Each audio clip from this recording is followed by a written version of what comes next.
Praise the Lord. जय मसीह की। आज फिर आप सबका स्वागत है इस चैनल पर। आज हम फिर से इस संगति में प्रभु यीशु मसीह के मीठे और पवित्र नाम से आप सबका स्वागत करती हूँ। और आज वचन से सीखेंगे कि प्रभु हमसे क्या बातें करते हैं। प्रियो, आज हम जानेंगे कि एक सच्चा विश्वासी, एक ट्रू बिलीवर कैसा होना चाहिए। उनके जीवन में किस तरह से किस गुण को पाए जाना चाहिए कि उनके जीवन में उन्हें देखकर हम जान सके कि वो एक सच्चा विश्वासी है। आइए प्रियो, हम वचन में जाएंगे और हम जानेंगे। गलातियों 5 अध्याय का 22 और 23 आयत पढ़ते हैं। पर आत्मा का फल प्रेम, आनंद, शांति, धीरज, कृपा, भलाई, विश्वास, नम्रता और संयम है। ऐसे कामों के विरोध में कोई भी व्यवस्था नहीं है। एक सच्चा विश्वासी के जीवन में आत्मा का फल होना जरूरी है।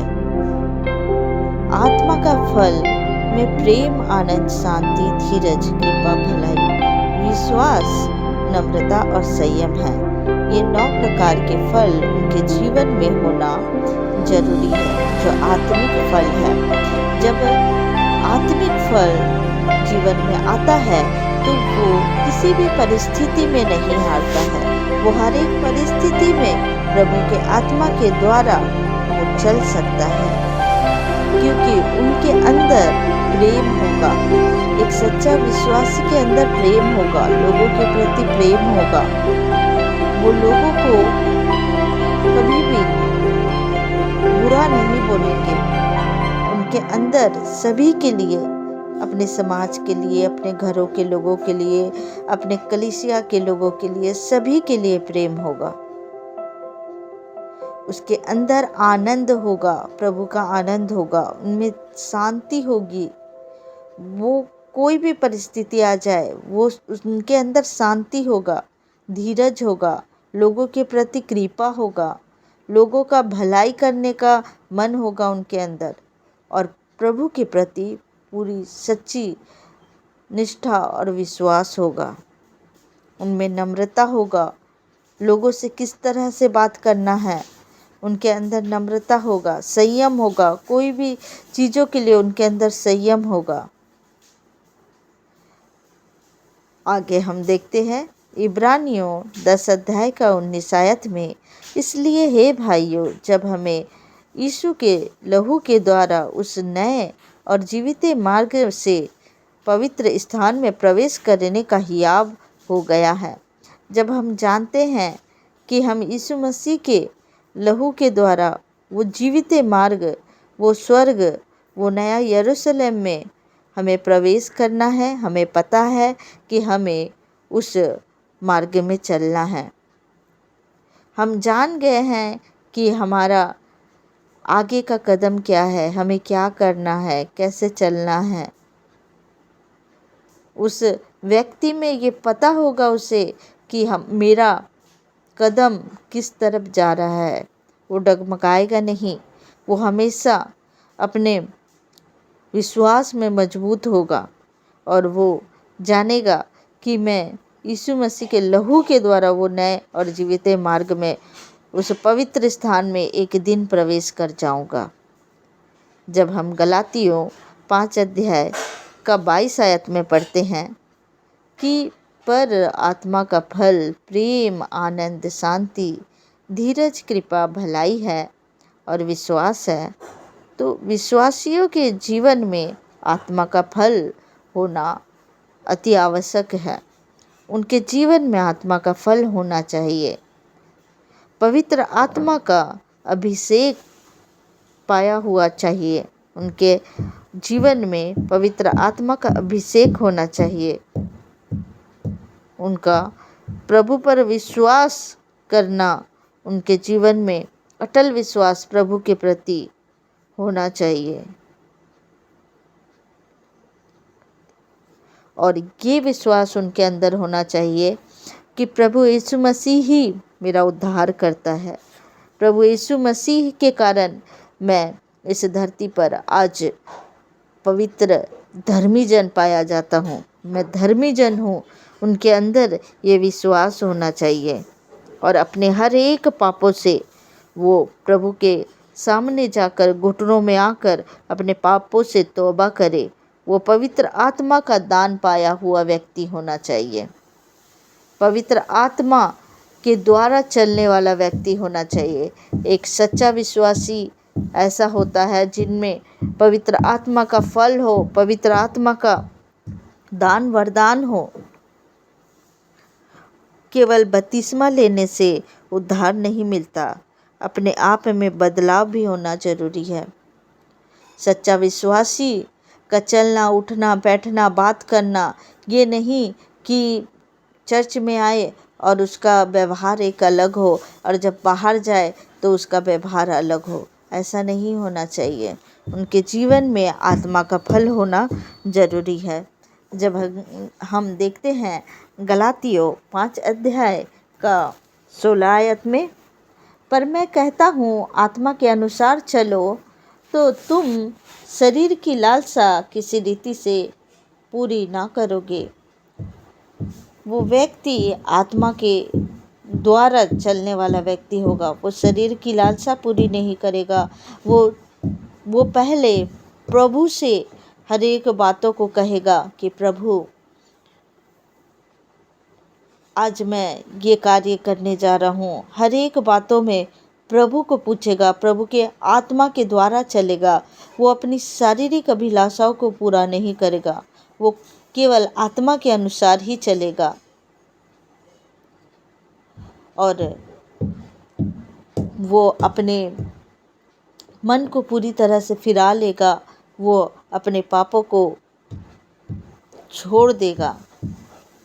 जब हम देखते हैं प्रेरितों के काम 2 अध्याय में पवित्र आत्मा का उतरना, जब पवित्र आत्मा उतरता है, पवित्र आत्मा के द्वारा बपतिस्मा पाते हैं, पवित्र आत्मा के आगे के द्वारा पेंतिकोस्ट के दिन जब हम देखते हैं कि पवित्र आत्मा का उतरना होता है और पवित्र आत्मा के द्वारा सब वहाँ जितने भी प्रार्थना करने वाले व्यक्ति थे वो पवित्र आत्मा के द्वारा वो बपतिस्मा पाए।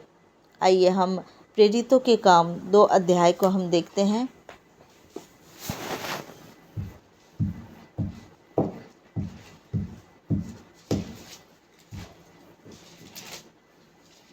Hallelujah hallelujah hallelujah hallelujah. प्रेरितों के काम 2 अध्याय। Hallelujah hallelujah hallelujah hallelujah. उर्राबशंदर बहकरी बरबरब। इस जगह में पवित्र आत्मा का उतरने के विषय में बताया गया है। जब पिंतेकुष्ट का दिन आया तो वे सब एक जगह इकट्ठे थे। एकाएक आकाश से बड़ी आंधी की सी सनसनाहट का शब्द हुआ और उससे सारा घर जहाँ वे बैठे थे गूंज गया और उन्हें आग की सी जीभें फटती हुई दिखाई दी और उनमें से हर एक पर आ ठहरी। वे सब पवित्र आत्मा से भर गए और जिस प्रकार आत्मा ने उन्हें बोलने की सामर्थ्य दी वे अन्य अन्य भाषा बोलने लगे।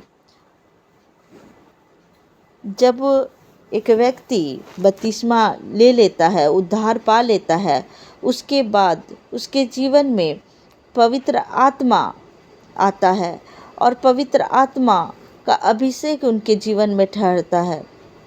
उस व्यक्ति में पवित्र आत्मा जो आग का बपतिस्मा है, वो आग का बपतिस्मा भी उनके जीवन में आना जरूरी है। जब आग का बपतिस्मा उन्हें मिलेगा, पवित्र आत्मा के आग का बपतिस्मा उन्हें मिलेगा और वो पवित्र आत्मा के बपतिस्मा के लिए वो प्रार्थना करेगा और उसे पवित्र आत्मा का बपतिस्मा मिलेगा तो वो प्रभु के हर एक कार्यों को बड़े आसानी से प्रभु के कार्यों को कर पाएगा। और आज के व्यक्ति के में पवित्र आत्मा का आग को प्राप्त करने का वो मन होना चाहिए। ये नहीं कि बस चर्च जा रहे हैं और चर्च से आ रहे हैं। पवित्र आत्मा का आग उनके जीवन में होना जरूरी है। पवित्र आत्मा की वो सामर्थ्य होना जरूरी है, तभी वो परमेश्वर के कार्यों को कर पाएगा। वो परमेश्वर के राज्य के कार्यों को वो कर पाएगा। आज वो आग होना जरूरी है। प्रेरितों के काम जब हम पढ़ते हैं 2 अध्याय का 17 आयत में जब हम पढ़ते हैं, परमेश्वर कहता है कि अंत के दिनों में ऐसा होगा कि मैं अपना आत्मा सब मनुष्यों पर उंडेलूँगा और तुम्हारे बेटे और तुम्हारी बेटियां भविष्यवाणी करें और तुम्हारे जवान दर्शन देखेंगे और तुम्हारे पुण्य स्वप्न देखेंगे। हालेलुया। अंत के दिनों में ऐसा होगा और मनुष्यों के ऊपर, हर एक मनुष्य के ऊपर परमेश्वर अपने आत्मा को उंडेलेंगे और छोटे छोटे बच्चे भविष्यवाणियाँ करेंगे। छोटे छोटे बच्चों को तुम्हारे बेटे और तुम्हारी बेटियां भविष्यवाणियाँ करेंगे और तुम्हारे जवान दर्शन देखेंगे, तुम्हारे पुण्य स्वप्न देखेंगे। अंत के दिनों में ऐसा होगा। जब हम पतरस का भाषण सुनते हैं, जब हम पतरस का जो प्रचार सुनते हैं, देखते हैं कि उसका प्रचार में लुभावने वाली बात नहीं होती है। वो जब प्रचार करते हैं वो सच्चे कलाम को बोलते हैं, वो सच्चे वचनों को बांटते हैं। परमेश्वर ने मिस्र से इज़राइलियों को जब छुड़ा कर लाए, फिर भी इज़राइली लोग परमेश्वर के ऊपर बुड़बुड़ा रहे थे। हमें ऐसा विश्वासी नहीं बनना है। जो सच्चा बिलीवर होता है वो कभी उस इज़राइलियों की तरह नहीं होता है, जो अगर उसके जीवन में अगर कुछ कमी आ जाए तो वो परमेश्वर के ऊपर बुड़बुड़ाने वाला विश्वासी नहीं रहता है। वो परमेश्वर के ऊपर विश्वास करने वाला, अटल विश्वास करने वाला विश्वासी होता है। हालेलुया। उस जीवन के पुस्तक में परमेश्वर ने नाम भी काट सकते हैं। आपको ये पता होना चाहिए कि जो जीवन का पुस्तक है, परमेश्वर उसमें नाम लिख भी सकता है और काट भी सकता है। इसलिए हम जब एक सच्चा विश्वासी रहता है, एक एक कदम को सोच समझ कर आगे बढ़ाता है। वो एक एक कदम को सोच समझ कर आगे बढ़ाता है। क्योंकि जब हम देखते हैं इज़राइली जब मिस्र देश से परमेश्वर उन्हें लेकर आए, तो परमेश्वर के ऊपर वो बुड़बुड़ाते थे और परमेश्वर के खिलाफ बातें करते थे। जब वो ऐसा किए, वो आज्ञा का पालन नहीं किए इज़राइली, तो कनान देश जो परमेश्वर ने कहा था मैं तुझे कनान देश में लेके जाऊंगा, और कनान देश में उनके अनाज्ञाकारिता की वजह से वो सभी कनान देश में प्रवेश नहीं करने पाए। केवल यहोशू और कालेब ही कनान देश में प्रवेश करने पाए और बाकी कोई भी नहीं जा पाया। जब हम पतरस का प्रचार सुनते हैं, उसके वचन में, प्रचार में, पतरस के प्रचार में सिर्फ वचन होता है, सिर्फ वचन होता है। वो इधर उधर का बातों को नहीं कहते हैं। और पतरस कहता है जान लो, कान लगा के सुनो। पतरस ये कहते हैं कि जान लो और कान लगा कर सुनो। वो खरा वचन को कहने वाला प्रचारक थे। जो पतरस है वो खरा वचन को कहते थे। आज के प्रचारक जैसे नहीं कि जिसे जिस तरह से वचन सुनने पसंद है, जिनको जिस तरह से उनको अच्छा लगता है वैसा वचन नहीं बोलना है। जब एक ट्रू बिलीवर जो रहेगा वो जब प्रचार करेगा वो परमेश्वर के वचनों को लेकर प्रचार करेगा, ना कि लोगों को खुश करने वाला प्रचार करेगा। जब हम प्रेरितों 2 अध्याय 14 आयत में जब हम देखते हैं, तब पतरस उन 11 के साथ खड़ा हुआ और ऊंचे शब्द से कहने लगा, हे यहूदियों और हे यरूशलेम के सब रहने वालों, यह जान लो और कान लगाकर मेरी बातें सुनो। इस जगह में पतरस कहता है कि कान लगाकर मेरी बातों को सुनो। और आप याद रखें कि परमेश्वर कभी बदलने वाला परमेश्वर नहीं है। वो युगानुयुग एक जैसा परमेश्वर है। वो न्यायिक परमेश्वर है। वो न्याय करने वाला परमेश्वर है।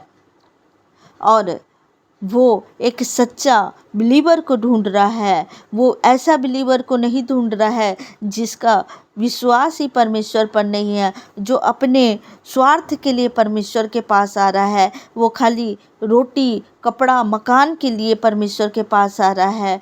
परमेश्वर एक सच्चा बिलीवर को ढूंढ रहा है।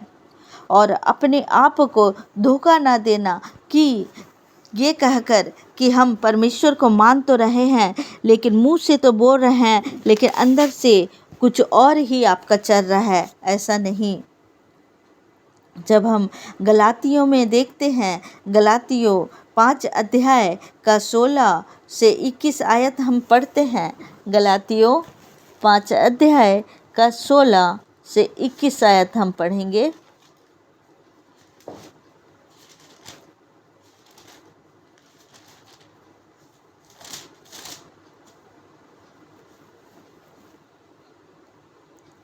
पर मैं कहता हूँ, आत्मा के अनुसार चलो तो तुम शरीर की लालसा किसी रीति से पूरी ना करोगे, क्योंकि शरीर आत्मा के विरोध में और आत्मा शरीर के विरोध में लालसा करता है, और ये एक दूसरे के विरोधी हैं, इसलिए कि जो तुम करना चाहते हो वह ना करने पाओ। और यदि तुम आत्मा के चलाए चलते हो तो व्यवस्था के अधीन ना रहे। शरीर के काम तो प्रकट है, अर्थात व्यभिचार, गंदे काम, लुच्चपन, मूर्ति पूजा, टोना, बैर, झगड़ा, ईर्ष्या, क्रोध, विरोध, फूट, विधर्म, डाह, मतवालापन, लीला क्रीड़ा और इनके जैसे और काम हैं। इनके विषय में मैं तुमसे पहले से कह देता हूँ, जैसा पहले कह भी चुका हूँ, कि ऐसे ऐसे काम करने वाले परमेश्वर के राज्य के वारिस न ठहरेंगे। पर आत्मा का फल प्रेम, आनंद, शांति, धीरज, कृपा, भलाई, विश्वास, नम्रता और संयम है। ऐसे ऐसे कामों के विरोध में कोई भी व्यवस्था नहीं, कोई भी व्यवस्था नहीं। Hallelujah, hallelujah. जब हम इन वचनों में जब पढ़ते हैं कि आत्मा के फल हमारे जीवन में, एक सच्चा विश्वासी, एक ट्रू बिलीवर जो वचन को लेकर खराई में रहे, वो वचन के विरुद्ध ना जाए, वो वचन से इधर ना उधर वो बोले, वो वचन को लेकर जब लोगों को बताए तो वचन में रहे, वो लोगों को खुश करने वाला नहीं रहे। और जब हम देखते हैं कि जो बिल्डिंग चर्च नहीं है, जिसे लोग कहते हैं हम चर्च जा रहे हैं, वो बिल्डिंग है, वो चर्च नहीं है। असली कलीसिया तो हम हैं, असली कलीसिया हम हैं। अगर चर्च देखकर कोई व्यक्ति अगर अपना सर को झुकाता है, वो भी मूर्ति पूजा में आता है। अगर चर्च को भी दिखाकर आप सर को झुका दिए, वो भी मूर्ति पूजा में आता है। ऐसे लोग स्वर्ग नहीं जाएंगे। आज भी वो मूर्ति पूजा कर रहे हैं। आप खुद कलीसिया हो, आप पर यीशु मसीह के दुल्हन हो, आप खुद को तैयार करोगे। प्रभु कहे हैं कि तू परमेश्वर का मंदिर है। हम परमेश्वर के मंदिर हैं, हम कलीसिया हैं, ना कि जिस बिल्डिंग में हम जा रहे हैं वो चर्च है, वो नहीं। हम चर्च है, हम कलीसिया हैं। इसलिए अगर आप किसी चर्च के सामने से गुजर रहे हो, किसी भवन के सामने से गुजर रहे हो, तो अगर उस जगह में अगर सर झुका रहे हो, वो भी मूर्ति पूजा में आएगा। ऐसे लोग भी स्वर्ग नहीं जाएंगे। अगर स्वर्ग जाना है तो परमेश्वर का वचन जो कहता है उस वचन में चलना है। जब हम गलातियों 5 अध्याय 22 से 26 आयत में पढ़ते हैं कि पर आत्मा का फल प्रेम, आनंद, शांति, धीरज, कृपा, भलाई, विश्वास, नम्रता और संयम है। ऐसे ऐसे कामों के विरोध में कोई भी व्यवस्था नहीं। और जो मसीह यीशु के हैं उन्होंने शरीर की उसकी लालसाओं और अभिलाषाओं समेत क्रूस पर चढ़ा दिया है। यदि हम आत्मा के द्वारा जीवित हैं तो आत्मा के अनुसार चले भी। हम घमंडी होकर न एक दूसरे को छोड़े और न एक दूसरे से डाह करे। एक दूसरे को छोड़ना भी नहीं है, एक दूसरे से डाह भी नहीं करना है। परमेश्वर के आत्मा के द्वारा चलना है। परमेश्वर का आत्मा आपको किस तरह से चला रहे हैं उसी तरह से चलना है। परमेश्वर के राज्य के लिए तैयार रहना है और तैयारी करना है कि हम परमेश्वर के राज्य में किस तरह से प्रवेश कर पाएं। एक सच्चा विश्वासी, एक ट्रू बिलीवर के जीवन में आत्मा का फल पाया जाता है। उनके जीवन में आत्मा के अनुसार वो चलता है, वो आत्मा के चलाए चलता है, ना कि वो संसारिक हिसाब से चलता है। नहीं, आइए प्रियो, हम इन वचन के द्वारा प्रभु को महिमा दे, प्रभु की प्रशंसा करें और प्रार्थना में जाएं हम। हालेलुया। धन्यवाद पिता, धन्यवाद धन्यवाद धन्यवाद धन्यवाद धन्यवाद धन्यवाद। Hallelujah hallelujah. पवित्र पवित्र पवित्र सेनाओं के यहोवा, पवित्र पवित्र राजाओं के राजा, पवित्र पवित्र सर्वशक्तिमान परमेश्वर, आपका धन्यवाद करते हैं खुदावन। आपका धन्यवाद धन्यवाद धन्यवाद धन्यवाद धन्यवाद करते हैं। Hallelujah hallelujah hallelujah hallelujah hallelujah hallelujah hallelujah hallelujah. पवित्र पवित्र पवित्र पवित्र पवित्र सेनाओं के यहोवा पिता परमेश्वर, आपका धन्यवाद करते इन वचन के लिए धन्यवाद करते हैं पिता परमेश्वर। प्रभु जी हाँ मेरे खुदा पिता परमेश्वर, मैं ये प्रार्थना करती हूँ पिता, जितने भी भाई बहन पिता परमेश्वर प्रभु जी इन प्रार्थना को सुन रहे प्रभु, उन्हें आत्मिक रीति से बढ़ाइए, आत्मिक फल उनके जीवन में लेके आइए पिता परमेश्वर। प्रभु जी उनके जीवन में प्रभु वो स्वर्ग के लिए तैयारी को प्रभु पिता परमेश्वर, आपके वचन के प्रति वो गंभीरता को दीजिए पिता परमेश्वर। उनके ऊपर दया करे पिता परमेश्वर। प्रभु जी मेरे पिता जो संसारिकता में डूबा हुआ है पिता परमेश्वर, प्रभु जी उनके जीवन को बदले पिता परमेश्वर। Hallelujah hallelujah hallelujah hallelujah. धन्यवाद करते पिता परमेश्वर इन वचन के द्वारा प्रभु जी, आपको महिमा मिले, आपकी प्रशंसा, आपकी बढ़ाई हो पिता परमेश्वर। आपका धन्यवाद करते हैं पिता। हर एक भाई बहन को प्रभु आपके लहू से ढक देती हूँ पिता परमेश्वर। वो जहाँ कहीं भी जाए प्रभु वो सुरक्षित रहे, जहाँ कहीं से भी वो प्रार्थना सुन रहे प्रभु, उनके जीवन में प्रभु आपका अनुग्रह आने पाए प्रभु, वो सुरक्षित रहने पाए पिता परमेश्वर। आपके लहू के द्वारा प्रभु वो सुरक्षित रहने पाए पिता।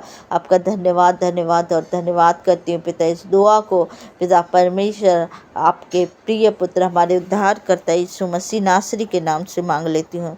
सुनिए और दया से ग्रहण करिए। आमीन आमीन आमीन। आप सभी को प्रेज द लॉर्ड। इस वचन के द्वारा प्रभु आप सबको ब्लेस करे।